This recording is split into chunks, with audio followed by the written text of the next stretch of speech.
So second and third law का जो statement है वो हम डिस्कस कर चुके हैं। अब सेकेंड और थर्ड लॉ को हम प्रूव करेंगे, ठीक है। तो सेकेंड लॉ हमारा क्या कहता है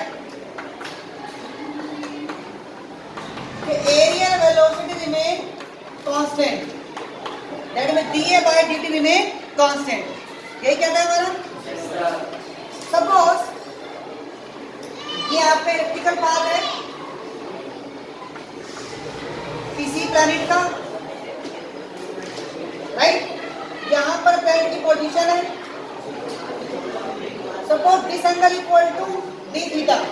आप एक स्मॉल एंगल लेके चलो और ये आपका हो गया सपोज आर, तो डी थीटा है, तो ये जो आपकी आर्क है it almost equal to linear distance, क्योंकि आर्क अगर आपकी ऐसे है, ये आपकी आर्क है और ये आपका लीनियर डिस्प्लेसमेंट है।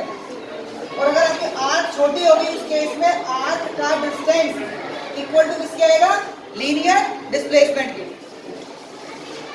तो हमारे पास रिलेशन होता है theta equal to L upon R. यहाँ पर थीटा क्या है, D theta, length of arc L ले लो और ये हो गया आर, तो लेंथ ऑफ आर्क हमारे पास क्या आ गई, डी थीटा इंटू आर। अब ये ट्रायंगल बन गया ना, तो ट्रायंगल का एरिया क्या हो गया,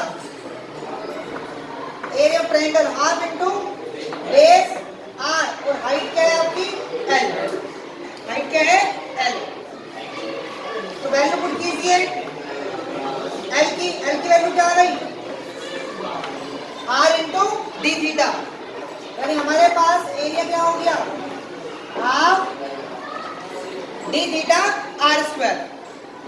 यहां तक क्लियर है। नाउ एंगुलर मोमेंटम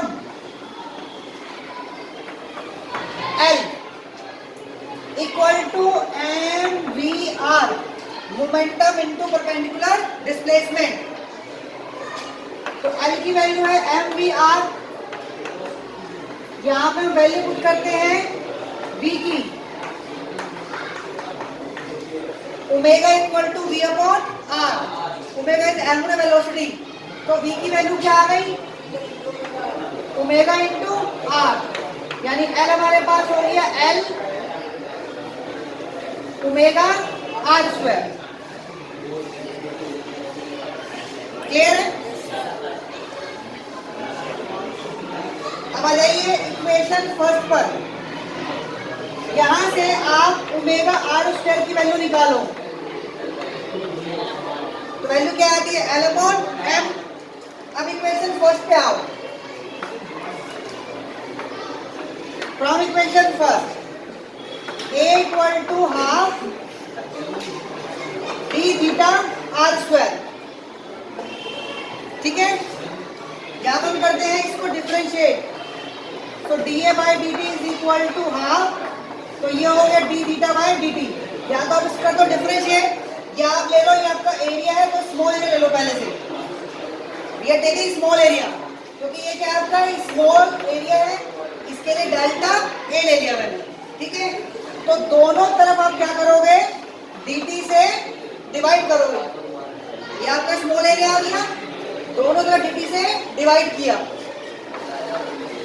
तो dA अपॉन में dt equal to what, half r, and what is d theta by dt, rate of change of angular displacement, क्या बन जाएगा ओमेगा, यानी एंगुलर वेलोसिटी। अब इक्वेशन सेकंड पे आ जाओ,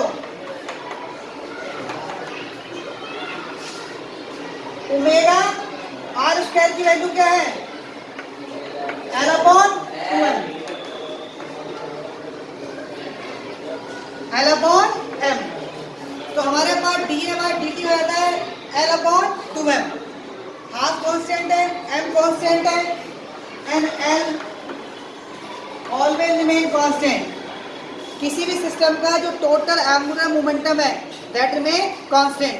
इसका मतलब क्या हुआ, ये पूरी क्वांटिटीज क्या हो गई constant, that means dA by dt remain constant. और यही हमें प्रूव करना था सेकंड लॉ में कि dA by dt remain constant, rate of change of area remain constant.